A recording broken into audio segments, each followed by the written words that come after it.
جب ادھر سے گڑبڑ شروع ہوئی، ہر طرف سے فلاں کی بات سننے، بین المذاہب، نبی علیہ السلام نے تو حضرت عمر کے زبانے مبارک سے جب حضرت عمر نے تورات پڑھی تو حضور جلال میں آ گئے، حضور اتنے جلال میں آ گئے کہ سیدنا صدیق اکبر نے فرمایا کہ عمر تجھے رونے والیاں روئیں، حضور کا چہرہ انور نہیں دیکھ رہا۔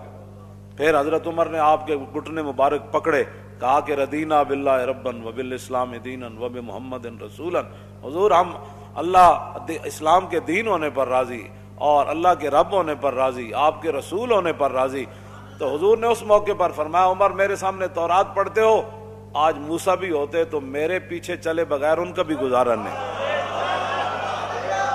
بات اتنی ہے کہ جب آپ حضور نے جناب فاروق اعظم کی زبان اقدس سے یہ بات نہیں سنی، تم جب یہودیوں کو بھی بلا لیتے ہو، عیسائیوں کو بھی بلا لیتے ہو، بت متوں کو بھی بلاتے ہو، جی بین المذاہب اب ہنگی، اب سورج اور بجھی ہوئی بتی کی کیا بین المہنگی ہوگی؟ بل ایک سورج 22 جون کا چڑھا ہوا ہے، ایک بجھی ہوئی موم بتی ہے، اور پھر تم ان کو کہتے ہو کہ دیکھو جی یہ موم بتی و سورج کی اس طرح ہوتی ہے، تو یہ موم بتی و سورج کی ایسے ہوتی ہے۔